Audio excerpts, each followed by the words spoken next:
Rodolfo Franco presenta Diálogo Franco. Porque la noticia hay que analizarla, encontrando las diferentes versiones en un diálogo franco, con el periodista y analista político Rodolfo Franco. Y si lo dice Rodolfo Franco, es porque es cierto. Bienvenidos a una edición más de Diálogo Franco. Quiero comentarle que el día de hoy, muy temprano, comienzo a revisar las redes, las notificaciones, etcétera, y me encuentro con una nota del periódico La Revista Digital, sin embargo, escrita por nuestro buen amigo Ricardo Ravelo, periodista, investigador, escritor, especializado en temas de delincuencia organizada. Leo un artículo que titula Caso García Luna, red intocada y un expediente extraviado. Luego en segundo piso dice, la esposa de García Luna, de acuerdo con la UIF, fue bloqueada del sistema financiero mexicano, pero luego fue eliminada de la llamada lista negra. Y viene un sumario del reportaje de Ricardo Ravelo. Me pareció muy importante. Le dije, bueno, pues hay que hablarle a Ricardo para que nos platique sobre este tema, porque mire, el villano central de la pasada administración federal, es decir, de López Obrador, fue Genaro García Luna. Genaro García Luna era, bueno, García Luna, Felipe Calderón y cuánto gana Loret. O sea, esos tres eran los temas recurrentes en las llamadas conferencias mañaneras, mal llamadas mañaneras porque son conferencias matutinas. Pero bueno, más allá del lenguaje, le hemos pedido a Ricardo Ravelo que nos tome la llamada para que nos platique sobre este tema, que es muy importante porque ayer y antier todavía, sí me parece que fue ayer, la presidente CONA, la señora Sheinbaum, pues sigue diciendo, a ver, el fin no justifica los medios. ¿Por qué se llevaron al Mayo? ¿Por qué se llevaron al Mayo? ¿Por qué tenemos casi mes y medio de violencia? ¿Para qué se lo llevaban? Eso no se vale. Y todo el tema central es que García Luna es una pieza importante en esta conspiración que se construyó durante décadas del crimen organizado del llamado Cártel de Sinaloa, pues con expresidentes, ya no uno, con expresidentes. Todo empezó al parecer desde Vicente Fox, donde este señor García Luna ya andaba haciendo sus pininos. Ricardo Ravelo, ¿cómo estás? Muy buenos días. Buenos días, Rogelio. Es un gusto Rodolfo. saludarte y también saludar a la audiencia. Sí, gracias, Ricardo. Soy Rodolfo. Rodolfo, perdón, cierto. Bueno, no pasa absolutamente nada. Dime, Ricardo Ravelo, a ver, qué hay en todo este entramado? Mira, me preocupa lo siguiente, que aunque esté detenido, están detenidos al menos dos o tres personas vinculadas también con Genaro García Luna, pero tú haces aquí una anotación y una acotación. Uno es el tema de la unidad de inteligencia financiera, que está relacionada con los bienes del señor García Luna, que rondan creo que mencionas que son 600 millones de dólares. Pero hay un tema donde, si me lo permites, y luego regresamos a ese tema, si me lo permites, dices, hay una red de exfuncionarios de García Luna o vinculados a García Luna que el día de hoy están insertos en la actividad de diferentes corporaciones o de en diferentes lugares. Sí, esta parte fue muy cuestionada luego de la captura de Genaro García Luna en Dallas, Texas, en 2019, Sí, porque cuando cayó prisionero allá en Estados Unidos, bajo estos cargos de protección al cártel de Sinaloa, lo primero que saltó fue el tema de, bueno, y la red de García Luna, ¿qué va a pasar con todos exacto. estos elementos que cooperaron con él, que fueron parte de su círculo inmediato y además fueron cómplices en todas estas tareas de protección al grupo criminal sinaloense Sí, para facilitarles el trasiego de drogas a Estados Unidos? sí, Y a la fecha, digamos, han pasado pues ya 4 años, 5 años, y toda esta estructura policíaca está dispersa, están en aduanas, están en aeropuertos, en secretarías de seguridad pública de los estados, en empresas privadas, están en puertos incluso, y obviamente haciendo tareas de espionaje pues al servicio del mejor postor. Estos funcionarios de la época de García Luna no han sido relacionados en los expedientes con los que finalmente fue sentenciado a 38 años de cárcel Genaro García Luna, sentencia que por cierto ya apeló. No, la mayoría no. Los que están, digo, hay dos personajes que era los brazos importantes de García Luna. Sí. Uno es Luis Cárdenas Palominos.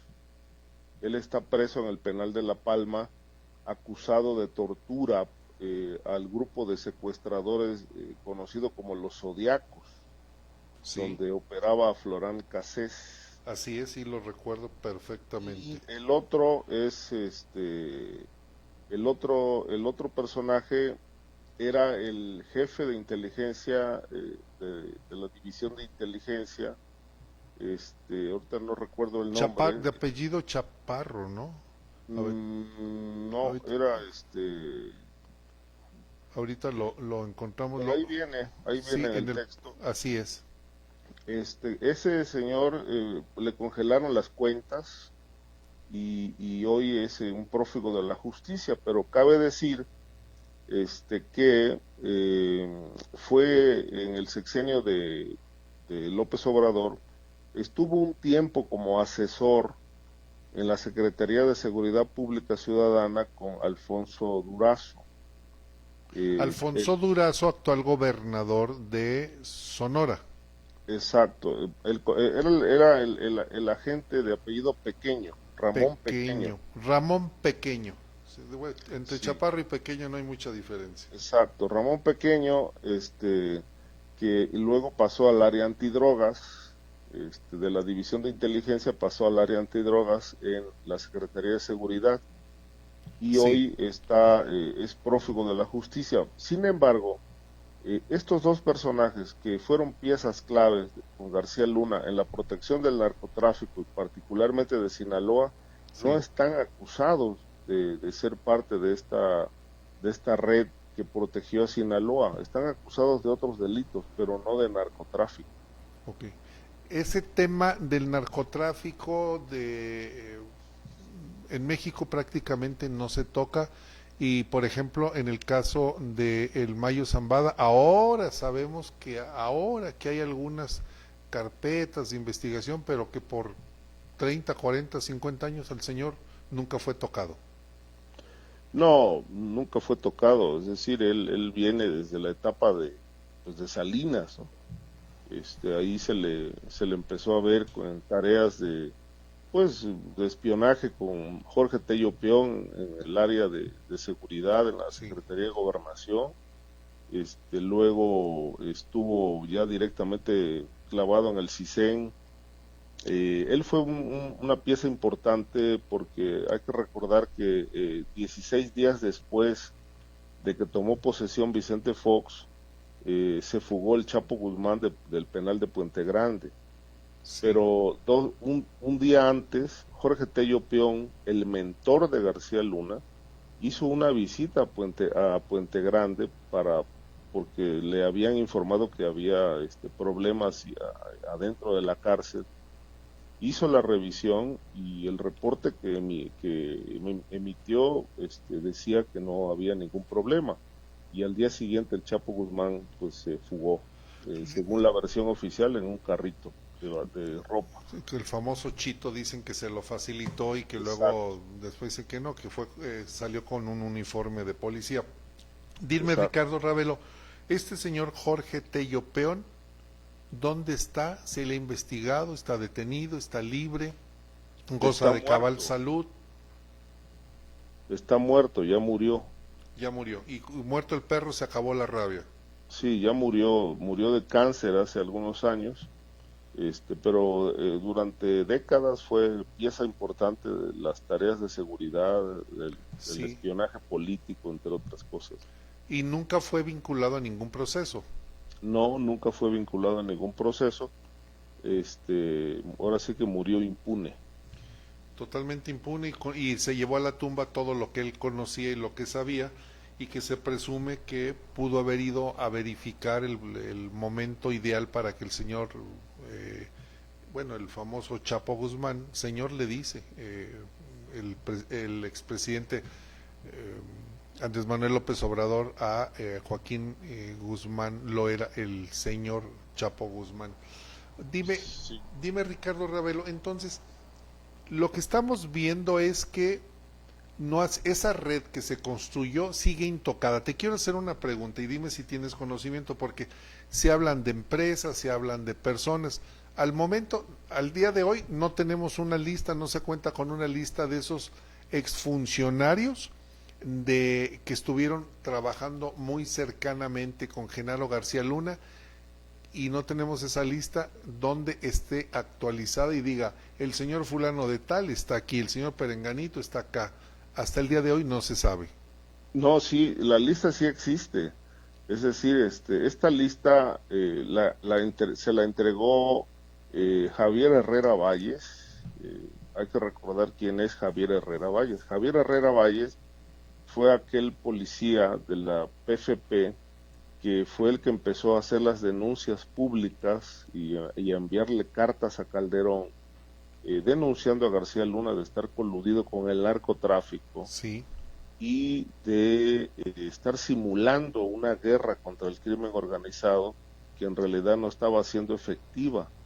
En aquel momento Herrera Valles era un agente operativo que estaba a cargo de un área de los llamados operativos conjuntos contra la delincuencia organizada, que hay que recordar que cuando Calderón le declaró la guerra al narco, sí, el primer operativo que echaron a andar fue en Michoacán.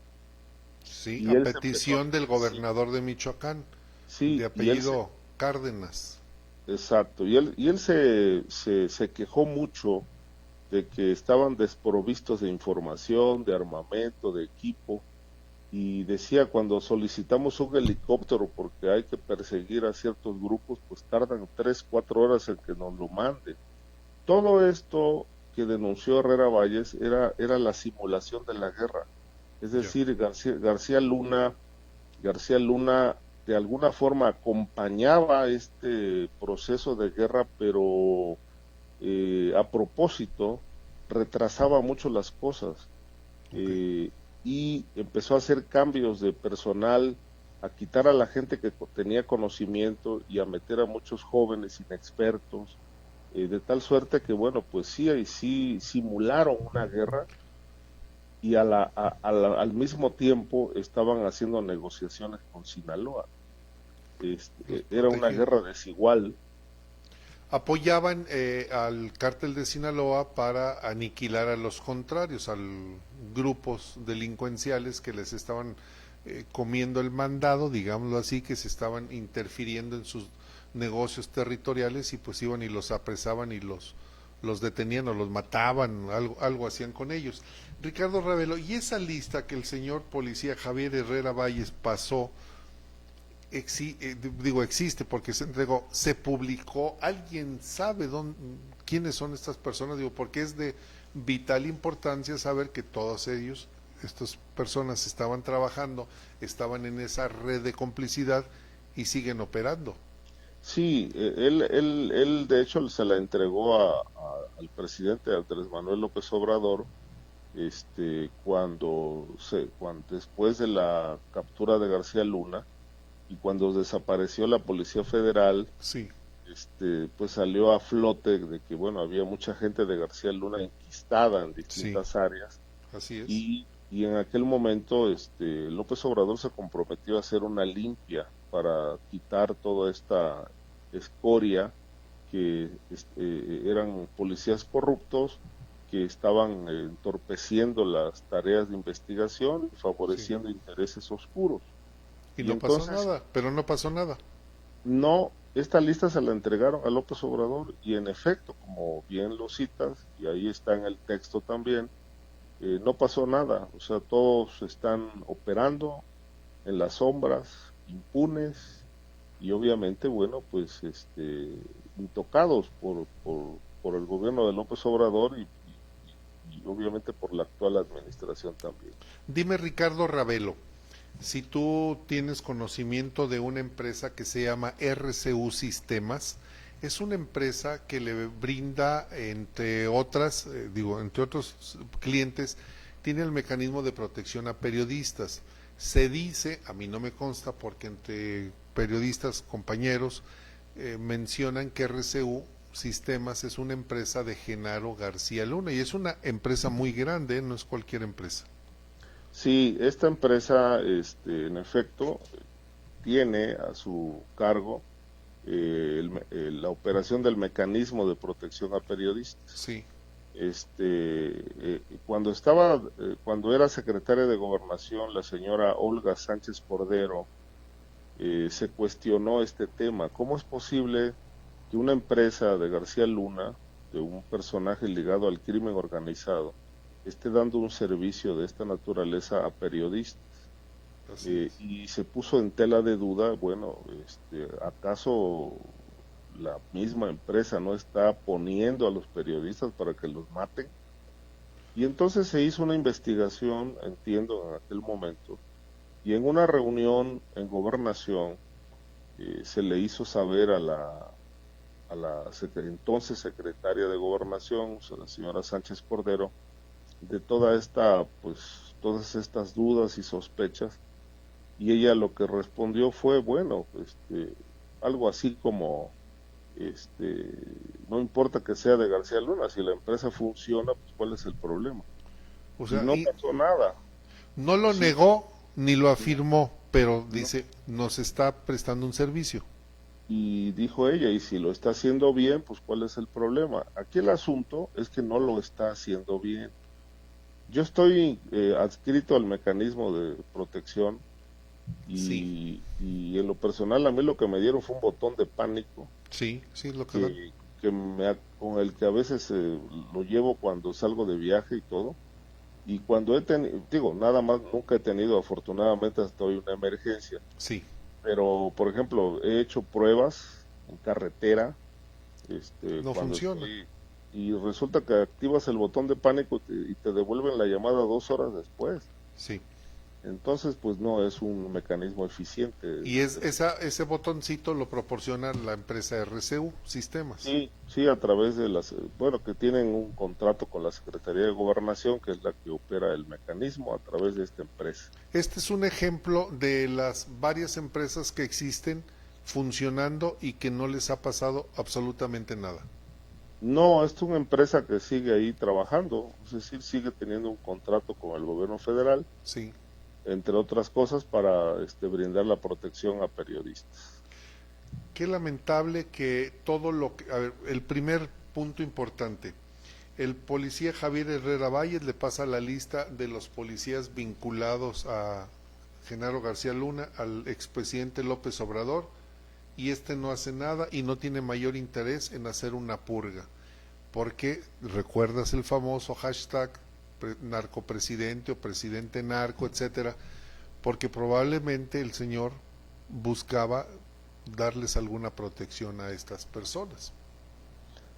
Es, posi es posible. Ahora, hace unos días me llamó mucho la atención Sí, que Pablo Gómez apareció en la mañanera hablando de las investigaciones contra García Luna y su esposa.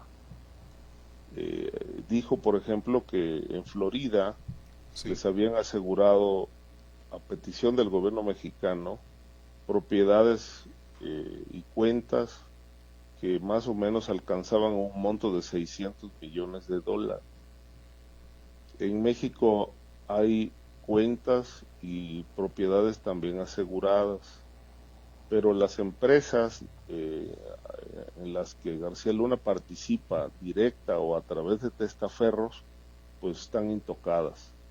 Pero pidió en ese momento pidió a la Fiscalía General de la República que solicitara la extradición de García Luna a México, aduciendo que en cualquier momento la situación legal de García Luna puede dar un viraje. Es decir, deslizó la posibilidad de que García Luna pueda entrar en el programa de testigos protegidos y obtener beneficios y posiblemente, bueno, pues el ser liberado, no sé si pronto o tarde, en Estados Unidos, y que esto pues podría esfumar la posibilidad de que pueda ser juzgado en México. Por eso le pidió al fiscal que presentaran cuanto antes la solicitud de extradición. Si este cambio de situación legal llegara a ocurrir, pues ya había un instrumento legal solicitando la extradición. Y esto es con la finalidad de que García Luna no hable, no diga más de lo que conoce. Entre otras cosas, según él, que no se evada y que, bueno, tenga que ser y pueda venir a México a responder ante la justicia mexicana. Pues eso es lo de menos, ¿no? Digo, pero lo que no dijo es que la solicitud de extradición de García Luna se hizo en 2020. La hizo la Fiscalía General de la República poco después de que lo capturaron en Dallas, Texas, y antes de que fuera declarado culpable. Entonces, lo que ocurrió fue que después de que hicieron la solicitud de extradición, en esa fecha, el expediente lo extraviaron en la PGR, en la Fiscalía. ¿El expediente de extradición? Sí, lo extraviaron. Y digo, por no decirlo, desaparecieron. De tal manera que, bueno, luego un medio de comunicación, la revista digital MX, sí, le solicitó vía transparencia a la Secretaría de Relaciones Exteriores y a la Fiscalía General de la República información sobre el paradero del expediente, y la respuesta de la Fiscalía fue que no había evidencia alguna en sus archivos de la existencia de dicho documento. Va.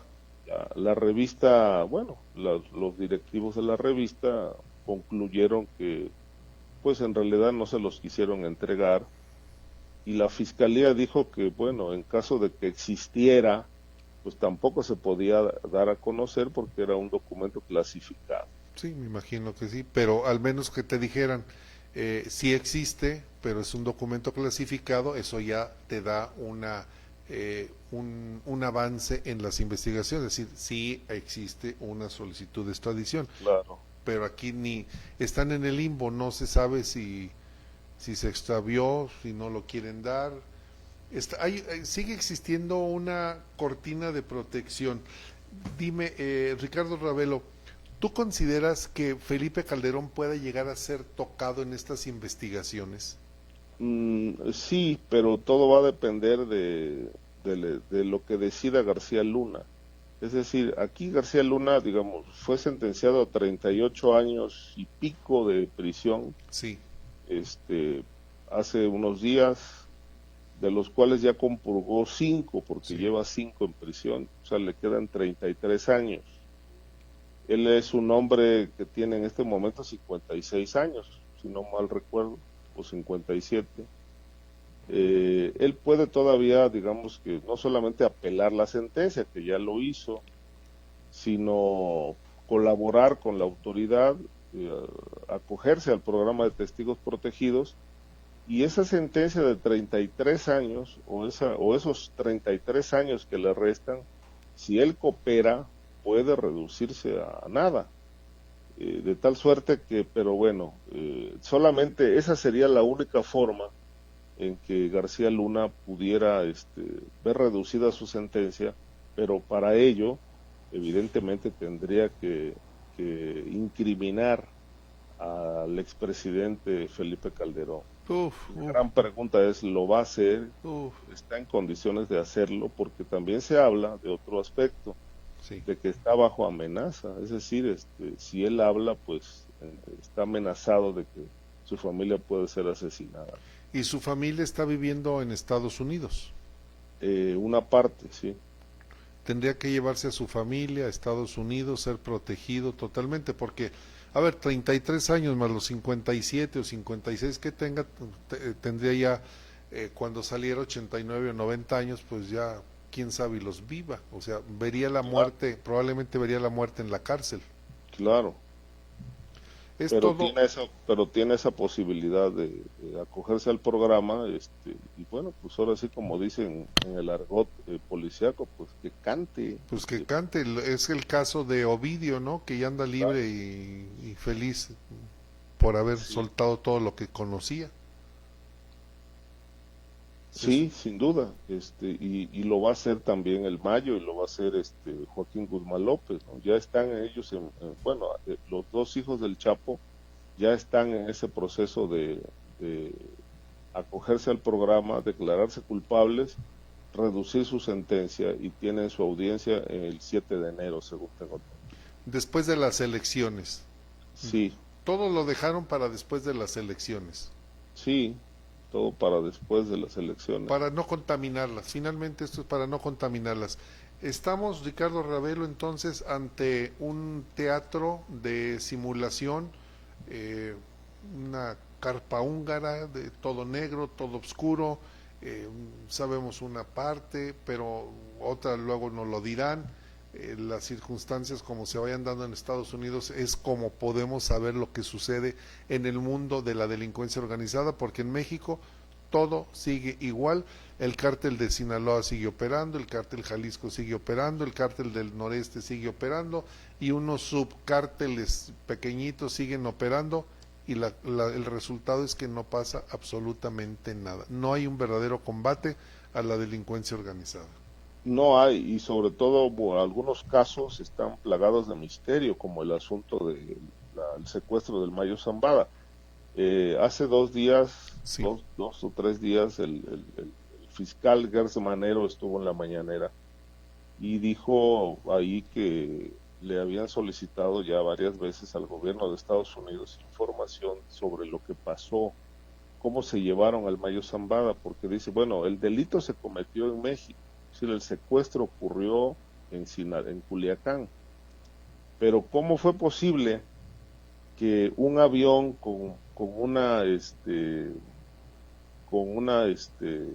matrícula clonada haya entrado a Estados Unidos y no fue detenido el piloto? Es decir, no sabemos realmente por qué le dieron. Ningún avión puede entrar a Estados Unidos sin una identificación real. sí. Y lo curioso de esto es que, y esto me remite a la imagen que transmitieron los medios cuando arribó el avión a El Paso, Sí, Texas. La cámara que filmó el descenso del avión del Mayo y de Joaquín Guzmán López el camarógrafo hizo muchas tomas ahí, pero nunca tomaron la la matrícula. matrícula. La matrícula quedó fuera de foco. Y ahora se sabe, según la versión del fiscal, que la matrícula era clonada y que era un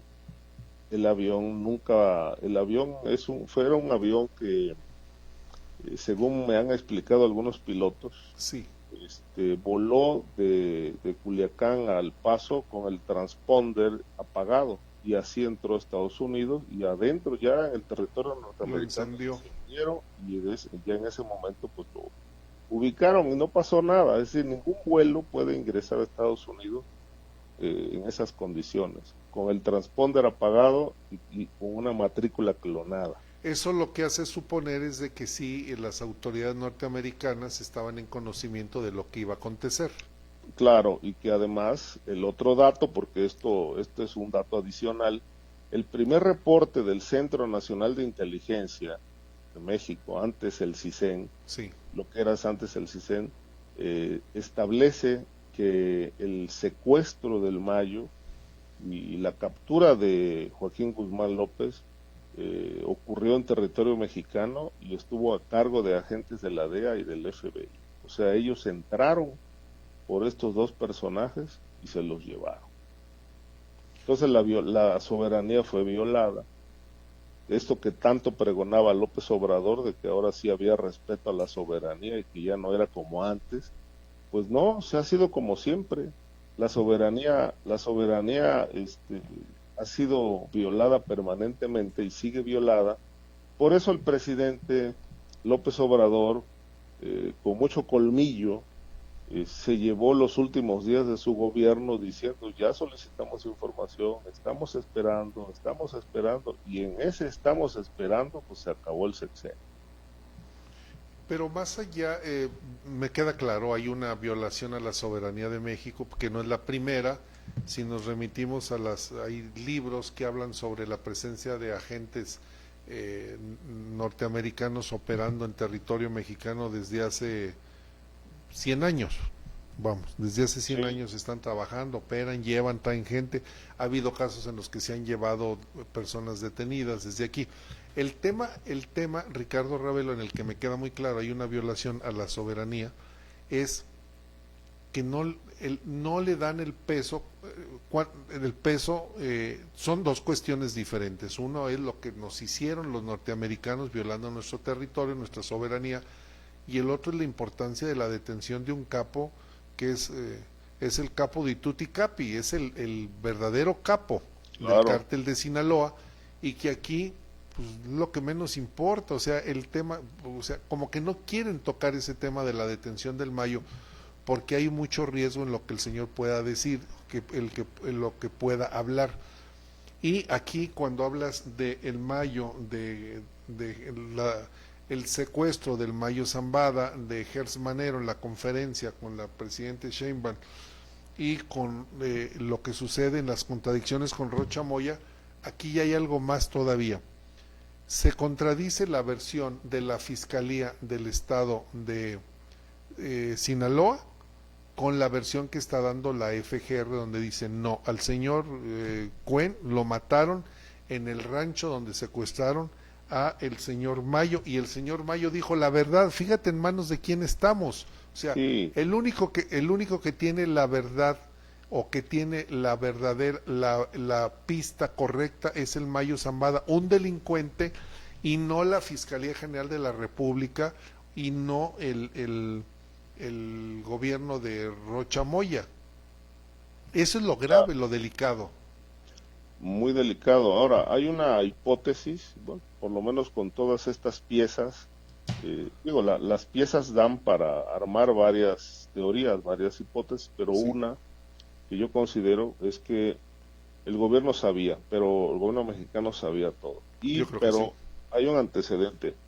Hay que recordar que previo al 25 de julio hubo una campaña muy fuerte de cuestionamientos vía publicaciones desde Estados Unidos en contra del presidente López Obrador por esos presuntos vínculos con el narcotráfico y concretamente con Sinaloa. Sí. No lo bajaban de narcopresidente, los testigos que declararon, etc.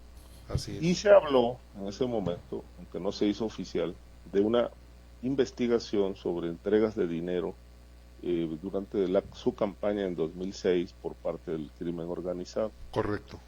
De tal suerte que, bueno, el presidente estaba muy presionado por las publicaciones. Él se defendía en la mañanera, pero bueno, en Estados Unidos la presión seguramente debió ser muy fuerte. Y yo creo, y esta es mi teoría, puedo estar equivocado, que López Obrador le pidió a Rocha Moya poner en manos de la DEA al Mayo y a Joaquín Guzmán López, pero particularmente al Mayo. Rocha Moya operó, citaron al Mayo, a Cuen, a Melesio Cuen a la finca, y obviamente ya ahí habrían estado agentes del FBI y de la DEA, someten al capo, matan al exrector y se los llevan. Pero esa operación la hizo López Obrador con la complicidad de Rocha Moya. Por eso Rocha Moya es inamovible y lo van a sostener en el poder, pase lo que pase, contra viento y marea. no obstante que ya no tiene el respaldo social en Sinaloa, y no obstante sus mentiras, todas sus contradicciones, pues ya le dieron un espaldarazo político para sostenerlo en el gobierno, porque él hizo gran parte de este trabajo sucio para quedar bien con Estados Unidos. De otra manera, quién sabe cuál sería el destino de López Obrador. Sí, y les entregó la cabeza de un capo de dos capos. Digo, déjame de molestar. Claro. Te doy una prueba de que tengo interés en que esto ya no siga continuando en mi país. Te entrego a estas dos personas, son fusibles finalmente del sistema y sigue pasando la corriente. Pero no lo hizo directamente porque él tenía compromisos con Sinaloa. Entonces hizo una jugada magistral, y Rocha Moya se prestó al juego. Y ese es el que se va a tener que comer el sapo al final de cuentas, porque uno u otro al final se la va a cobrar. Sí, exacto. Y por eso salieron las mentiras. Es decir, la Carta del Mayo, en efecto, dice: en el lugar donde me secuestraron, mataron a Melesio Cuen y a uno de sus lugartenientes. Luego la Fiscalía de Sinaloa hizo el montaje de que Cuen había sido asesinado en una gasolinera, sí, que ya fue desmentido porque la Fiscalía hizo un cateo a la finca y encontraron huellas de sangre, o sí, huellas hemáticas que corresponden con Melesio Cuen. Melesio Cuen era amigo del Mayo, y el Mayo lo dice en su carta desde hace muchos años. Él era un puente, el rector o exrector era un puente entre el Mayo y una gran estructura de empresarios y políticos. Él era un operador directo del Mayo, que operaba de manera soterrada en múltiples negociaciones, y obviamente fue el que también operó para que Rocha Moya fuera gobernador. En el momento en que Rocha Moya trabó relación con Mayo Zambada y el cártel de Sinaloa, lo llevaron al poder. Entonces es una historia más truculenta de lo que nos imaginamos. Nos acabas de dar la nota, Ricardo Ravelo, cuando dices, desde tu hipótesis, todo este operativo lo operó López Obrador en connivencia o en complicidad con Estados Unidos, y el operador físico, el que dio la cara fue Rocha Moya, el intelectual fue López Obrador, Rocha Moya fue el operativo, y Estados Unidos feliz, y entre los dos se van a hacer ahí el teatro de que si te doy información, si no me la das, y pasará el tiempo, y como el pueblo tiene una memoria muy flaca y muy endeble, se nos olvidará. Una memoria de teflón. Una memoria de teflón. Nos acabas de dar la nota, Ricardo Ravelo, además de la interesante nota que escribiste, Caso García Luna, Red Intocada y un expediente extraviado. Es decir, como en la novela del Gato Pardo de Giuseppe di Lampedusa, que dice, todo cambió para quedar igual. Sí, y hay un dato que robustece la hipótesis esta que expongo, que es ¿por qué no podemos saber qué pasó? ¿Por qué no podemos saber qué pasó realmente? ¿Por qué no sabemos? Sí. Pues porque hay personajes del gobierno mexicano, en este caso el presidente, el expresidente, implicados. Es decir, no vamos a saber qué pasó porque sería tanto como poner bajo el reflector pues todas estas negociaciones y decisiones que se tomaron en la última etapa del gobierno de López Obrador para quedar bien con Estados Unidos, entregándoles a un capo o a dos. López Obrador queda como el no traidor de Sinaloa, y queda mejor ahí dejamos el misterio, y pues que como el tonto que no sabía nada, a pesar de que dice que no se mueve una hoja de un árbol en un gobierno si el presidente no se mueve la hoja de un árbol si el presidente no está enterado. Por eso dicen que López Obrador es como el viento, se siente pero no se ve. Muy buen comentario, Ricardo Ravelo, que nos acabas de hacer. Y es que es un sistema, vamos, el sistema Claro. no se va a dañar, el sistema va a seguir operando, va a seguir funcionando, se acabarían empresas de todo tipo, automotrices, hoteleras, restauranteras, constructoras, se acabaría si esto se llegara a revelar. Claro. Si esto algún día se llegara a revelar. En fin, Ricardo Nos Ravelo. vamos a enterar en algún momento seguramente a través de alguna serie de Netflix. Tal vez Netflix de hecho Netflix ya sacó el tráiler de la detención de Rocha, digo, la detención del Mayo Zambada. Ya sacó un tráiler. Pues sí, ellos creo que tienen mejor la información que el propio gobierno, porque los ciudadanos, los que estamos de a pie, no nos comemos ya ese garlito, Ricardo Ravelo, eso ya no Claro, nos lo por comemos. supuesto. Claro. Ricardo Ravelo, muy agradecido como siempre por tu gentileza, tu amabilidad para con este espacio, en tomarnos la llamada. Te felicitamos por los trabajos que siempre realizas y pues te mandamos un fuertísimo abrazo. Muchas gracias, Rodolfo, y también un saludo muy especial a tu audiencia. Muchísimas gracias a Ricardo Ravelo que nos tomó la llamada. Mire, pues nos dio la nota. La hipótesis de Ricardo Ravelo es que López Obrador, ante la necesidad de salvar su pellejo, porque el señor así lo hace, él busca cómo salir bien, siempre busca salir bien librado, pues tomó a su fusible el gobernador Rocha Moya, le dice vamos a hacer esto, ya está platicado con el gobierno de los Estados Unidos y vamos a darle para adelante. Se me está metiendo un ruido, si me escuchan en el máster hay un zumbidito que podemos eliminar, hay alguna, si lo eliminan por favor. En fin, aquí está la nota, creo que aquí está la nota, además del caso García Luna, que es una red de funcionarios y de exfuncionarios intocables. No va a pasar nada en México, la nota es que probablemente López Obrador fue el que operó desde la distancia para que Rocha Moya hiciera todos los arreglos y pudieran llevarse al Mayo, entregar al Mayo y entregar al hijo del Chapo Guzmán. Uno de los dos va a tener que cantar, como luego dicen, va a tener que soltar la información.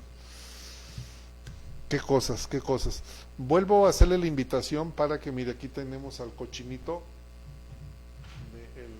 la alcancía, cochinito alcancía del Teletón. Quiero hacerle nuevamente la invitación para que cuando vea una alcancía contribuye, colabore para que institución tan importante, el Teletón, siga ayudando a tantas personas que están en una discapacidad, en una situación en la que no les permite llevar una vida normal. Colabore lo que pueda, lo que usted tenga, lo que pueda, hágalo, créame lo que les va a servir de mucho. Y bueno, le hago también la invitación para que nos vea el día de mañana a las 9 de la mañana en la Mesa de la Verdad con José Luis Morales en La Mexicana. También se ve en el canal de televisión Star TV, también ahí nos puede ver. Me parece que es el canal 149 de Star TV. Y yo le hago la atenta invitación para que nos vea el próximo lunes en punto de las 9 de la mañana. Sí, en punto de las 9 de la mañana, que será un programa más. El de hoy es un programa menos. Rodolfo Franco presenta Diálogo Franco. Porque la noticia hay que analizarla, encontrando las diferentes versiones en un diálogo franco, con el periodista y analista político Rodolfo Franco. Y si lo dice Rodolfo Franco, es porque es cierto.